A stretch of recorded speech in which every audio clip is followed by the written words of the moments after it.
Well guys, this is the disadvantage of having outdoor malls in the Chicago area. It's raining right now.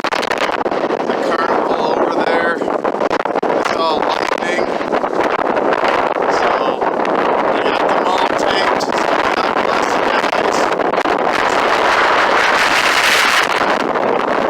guys. Support your local businesses and continue to shop your local mall.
Hello, I am at the Chicago Premium Outlets in Aurora, Illinois, and this mall opened in 2004 as an open-air shopping center. And then in the middle of 2010s, this mall was added to. I don't know exact square footage or the exact dates of anything because I couldn't find any information in Wikipedia, which is usually my source for finding information on these mall videos that I do. But I do know that it opened in 2004 because I was living up here at the time. This mall is located off of Interstate 88 at the Farnsworth Avenue exit. Now this outlet mall, as you're going to see, has all your typical brands, and it also has some high-end brand names in it as well. This particular mall, it does get pretty busy. The time that I was taping this, it wasn't all that busy. It was the weekend after Memorial Day, and usually on holiday weekends and things like that, this mall gets packed, and it does attract a lot of tourists from around the world.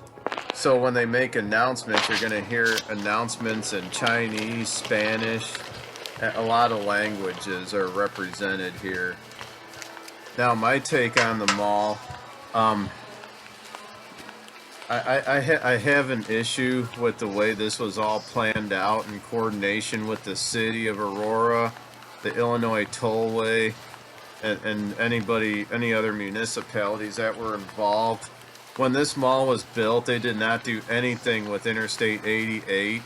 And a lot of times when this mall first opened, you would see backups on 88 in the right lane, and it led to a lot of accidents because they didn't fix any other road infrastructure around it. So this created a lot of traffic jams.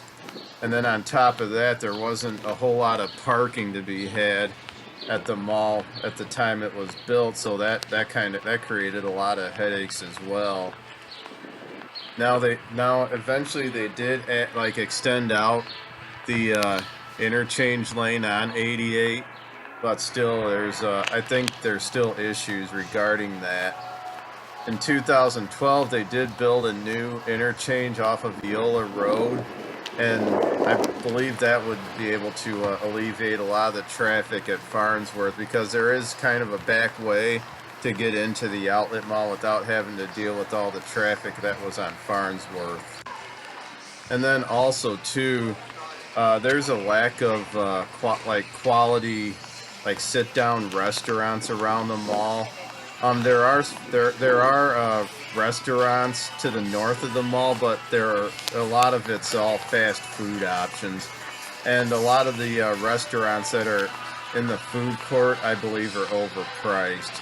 So I would have thought that there would be many more good sit-down restaurants that surround the mall, such as Gurney Mills. There's a lot of quality restaurants that are around that area. I don't know why there's not a whole lot of good restaurants. Maybe it's a contract issue with the tenants that are in the food court.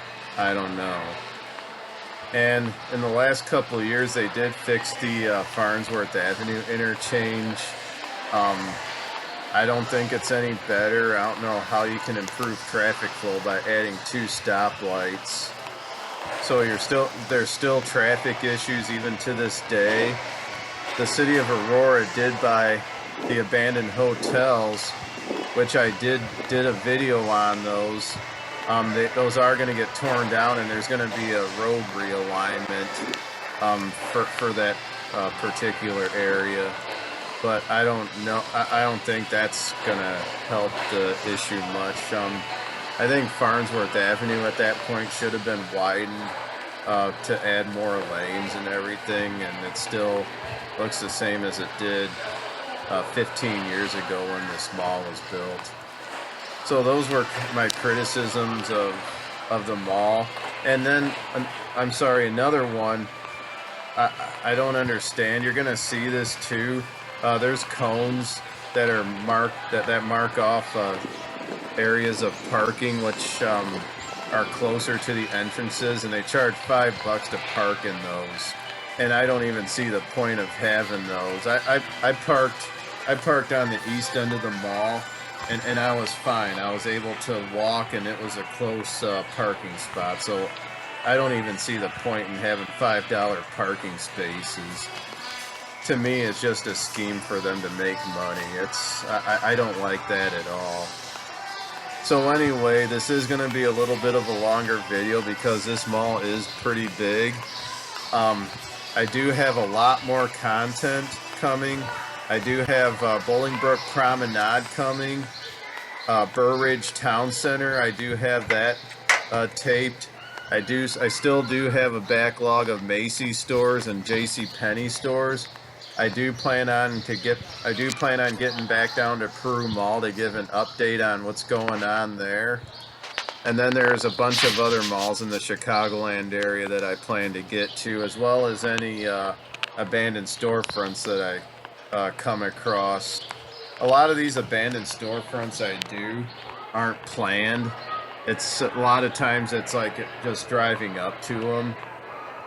So just bear with me if I accidentally miss some important areas and everything, important abandoned storefronts and things like that, because whenever I go on these missions, I do have a plan in mind, and usually I won't travel to a faraway place unless I'm doing a mall that's nearby there.